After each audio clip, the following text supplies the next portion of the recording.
Hi, I'm Bybreen Samuels and welcome back to another episode of Soul Stirring Astrology, where I give you my textured take on the world of astrology. Well, in a couple of days' time there's a new moon in Libra, and which means that it's the sun and the moon that are forming a conjunction, and they're at 26 degrees of Libra, which means they're revisiting the point that Jupiter was at only a few weeks ago, because Jupiter has just recently moved into Scorpio. Now, this new moon is being supported by this grand fire trine. It's a very powerful one because it involves the North Node, the future direction of your life, as well as Uranus, which is about your uniqueness, and Saturn, which is about your sense of responsibility and identity through learnt wisdom. Very powerful, very anchoring. And so because of all of this fire energy, there's dynamism, you're feeling a sense of self-motivation, there's enthusiasm and buoyancy, and really wanting to take on the world, showcasing your personality, and which is what this Uranus is calling you to do. Because the new moon in Libra is obviously in the first house, and in the first house it's about your personal identity. So it's about finding experiences that enhance your personal identity and calling in this sense of, wanting to be enthusiastic, wanting to be dynamic, but with that there's a sense of impatience. You want to rush to get things done, and when you do so you could be trampling on the feelings of other people, because fire can come across sometimes with its enthusiasm as a bit impatient, because people who are earth signs, for example, or water signs can feel slightly challenging. And that's because with water you might feel there's a sense of you being extinguished, and with earth you might feel a sense of being smothered. And with the new moon in an air sign, it's fanning the flames of the fire, which is great. It brings in new ideas, new ways of thinking about things, but you need to temper that impatience with what Libra brings about, which is truth, peace, harmony, justice and righteousness. So how do we do this? What do we need to look at that enables us to kind of carry these two things? Well, if we think of the word Libra, it's the Libyan word for the goddess of the holy law, and she carried the scales of judgment. And the Egyptian version, she was called Mart. And Mart means that it's a sense of waking up to your individual consciousness as well as the cosmic consciousness. And so there's this double identity. So she was known as the double Mart. And how can we bring this level of consciousness while we've got this grand fire trine that wants us to project ourselves forward and move forward passionately with self-motivation in the world? So there's a balance that needs to take place. There's a dance that happens, because with all of this sort of impatience on the one hand, you're seeking this peace and this balance and this harmony. But there's a paradox that goes on, because you want this, but it's in the face of oppression.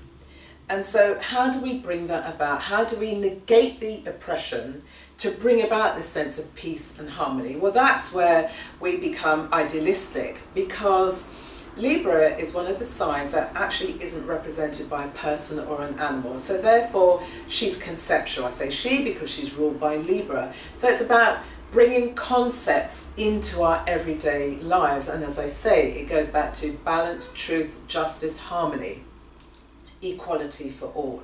So there's this beckoning that's taking place with this new moon that's showing up in Libra to make us question, how do I maneuver through the world, knowing that there are obstacles? What do I use? Because I want to use all of this fire, but it's about the quiet, gentle strength that's going to enable you to start maneuvering, meandering around the obstacles that leads you towards this sense of peace and harmony and justice. Now, there's also a call for a new understanding of Libra, and the reason for this is because Libra is associated with womanhood and femininity and gentleness. And obviously we've got men and women showing up in the world. And so we have both male and female qualities within all of us. And so what we need to be looking at is, how do we pull on the polarity of Libra, which is Aries. And so for men, It's guys, how do you bring about, or how do you demonstrate, how do you show, how do you release the gentler aspects of your personality? So therefore we're in this realm of Libra, and men are associated with Aries. So how can you be more gentle, more mindful? How do you demonstrate that? With women, it's about how do you pull on your Aryan qualities so that you learn to show up and be more direct with what it is that you stand for, who you are, and not being bashful about that. You know, clearly because we've got this North Node, Saturn and Uranus all in fire. So examples of people who've demonstrated this, we've got Mahatma Gandhi. He was born on the 2nd of October 1869, so he's a Libran, and he led this non-violent protest. And so here's a man, Aryan qualities, but clearly used the Libran side of him, you know, the feminine side of him, the gentler side of him. Conversely, we have Winnie Mandela, and she stood and fought for justice. Now she has a sun in Libra, which is also joined by Jupiter in Libra. So with the Jupiter in Libra, that widened her understanding of the political landscape further than obviously what she knew, and she used that to back the kind of courage that was needed in order for her to fight for justice and overturn the inequalities that were going on against black people in South Africa. And so here we have two examples of how to integrate the Libran qualities, the Libran identity, but doing it in non-traditional ways, whereby the focus isn't women behaving this way and men behaving that way, because we have both the anima and the animus. So it's about bringing all of this out. And one of the ways that we can begin looking at that is how do we collectively come together to show our distaste for oppression. So we're seeing examples played out here in London. We've had this absolutely traumatic and devastating Grenfell fire. So on the 14th of every single month, there's a silent protest that takes place. So it's about, here's a new understanding of how we can live the Libran qualities. And then we look at Eminem, the rapper. Only last week, he was on the BET Hip Hop Awards, and through his song, he lambasted Trump about his opposition to the NFL National Anthem protest. And so what Eminem is saying to his fans in particular, and to the wider populace, you know, for those of you who voted for Trump, which side of history do you want to be on? Do you want to be on the side of history that is celebrating equality for all, or do you want to remain on the side of ignorance? And so here are examples of how it's being done in this contemporary way. And so Libra, whether you're Libran sun, or you have Libra rising, or you have a number of planets in Libra, or all of us who have been touched by this new moon in Libra, we're all being called upon to change and to be changed. So we're the changers going out there in the world doing our thing, and we're also open to be changed. And so how do we, you know, in our own personal lives, how does this come about?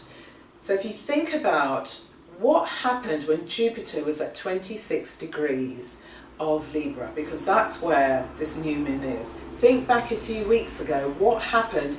The themes and the issues that you were dealing with 2 or 3 weeks ago could be showing themselves again today. How are you being a change maker in your life? What actions are you taking? So in my own personal world, around about that time, I wrote a blog post, and it was called Courageous Leadership.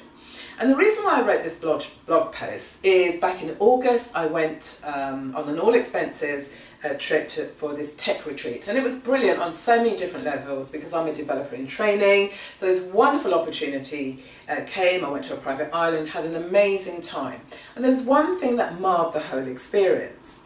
I wasn't part of it, of this game night. I happened to go to bed early, but I discovered that they played a game called Secret Hitler. Now, to say I was outraged and is an understatement. So in my evaluation, I gave an extremely pointed critique. I left no stone unturned in terms of why Secret Hitler is so inappropriate. You know, I was just thinking, you know, if that game, if the organisers brought that game to London or any other metropolitan city in the world, they would be run out of town. Because how can you play a game called Secret Hitler when you're trying to harmonise a diverse group and bringing and recognising diversity in the world of tech? So I sent off the evaluation, didn't hear anything. Then one of the lovely people who I met said, oh, Stefan actually wrote a blog post. I said, really? I didn't know anything about it. Anyway, I read his blog post, which led me to write my blog post, because what he did was he owned the error of his ways in a very public way. You know, he acknowledged the error, etc., and apologised publicly. Now that took courage. So here's an example of somebody who recognises the need for change and actually stepped up to it. Because how many people do you know who are courageous enough to own their error of their ways and to do that publicly? So this is an example of how, in my own world, I was able to affect change, and which then affected change in another way. What can you do in your own world? And one of the ways to do this is to reclaim your power. And that's what this new moon in Libra is inviting you to do. Instead of projecting your power, reclaim your power, own your power. And so the projection could have been on a male figure. It could be your husband, it could be your boyfriend, your boss, your brother, your uncle. Any male figure that you have projected your power on, now is the time for you to begin reclaiming it. Reclaim the power so that you're able to buy into, live through the concepts that Libra is inviting you to do so. Now you may feel a challenge coming up, and the reason being is because this new moon opposes Uranus, which is in Aries. So where you've got an opposition, this is where tension shows up, and so it could be a surprise visitor, a surprise connection from the past that's coming into your world. Now, because we're dealing with the new moon in Libra, we're looking at relationships, and Venus is equally in Libra, and so Venus is inviting you to think about the values on which you base your life and live your life. If you have been interrupted through Uranus, there could be some tension between, it could come in the form of a person, it could come in the form of a scenario, a situation, but there will be something that's jolting, there'll be something that's unexpected that shows up in your world, and here you're being challenged. What do you stand for? Think about Saturn in Sagittarius. It has spent 2.5 years going through Sagittarius. It's about to move into one of its own signs. What do you stand for? Saturn is about your wisdom. Use your wisdom. Align that with your values. Discern the friendships that you have in your world. And if it's been interrupted by something or someone that doesn't fit this vision that you have, then let it go. It's a time for all of us to reflect on our relationships. What do they mean to us? I was talking to a friend of mine today, a great friend of mine, and he was sharing an example of somebody unexpectedly, out of the blue, contacted him. And it led him to think about, this person doesn't really fit my life anymore, I'm very happy where I am. So he's choosing not to contact them. And then we were talking about, you know, the quality of friendships. And I was saying, you know, I have loving and kind, supportive, fun friends, and which is wonderful. I give it and I receive it humbly and gracefully. So with this new moon in Libra, it's this sense of how do you recreate harmony in your environment? How do you recreate loving relationships? Libra is a cardinal sign, so it's wanting you to take action. And so when this scenario or situation or person shows up, which will be the guise of Uranus, what are you going to do? Which brings me to the quote of the day. And the quote of the day is from Rumi, and what he said is that truth refreshes the heart in the same way that water quenches the thirst. So that leads me to the question of the day. Which seed are you going to plant tomorrow that's going to lead you to your sense of truth, harmony, wisdom, balance and justice? As always, beautiful people, put your comments and questions in the comment box below. Feel free to share this with anyone in your network. You can also like and subscribe to my channel. You know I love to connect with you. And just a little point here for some of you. I do love connecting with all of you. However, I do receive emails and I receive these wonderful essays about what's going on in your individual lives, and I respect that. But indirectly, it's through these wonderful essays that people are seeking a reading. So here's how I operate. If you want a reading from me, drop me an email, bybreensamuels@googlemail.com. I don't answer those emails that I receive because it's inappropriate. You know, I do this channel and I love to share astrology with you. We can jam in the comment box below. But when it's dealing with, you know, issues pertaining to yourself, which you know, requires a reading, then respect the fact that you want a reading, and I'm very happy to give that to you. But drop me an email and I can offer you a range. It could be a 2-question written response, you know, half a page per question. That's one service. You can have a 35-minute phone reading with me, or you can have a 75-minute phone reading, and you know, we can discuss whatever you want to discuss. But I don't do readings via email where money is not exchanged. Come on guys, you know how this works. So that's all I want to say about that. So if you want a reading, drop me an email at bybreensamuels@googlemail.com. Until then, the next episode, have a wonderful time exploring the concepts of Libra, recognizing the new identity of Libra, and how you can be a change maker in your life and the life of others. So until then, have a wonderful time until I see you on the next episode. Bye.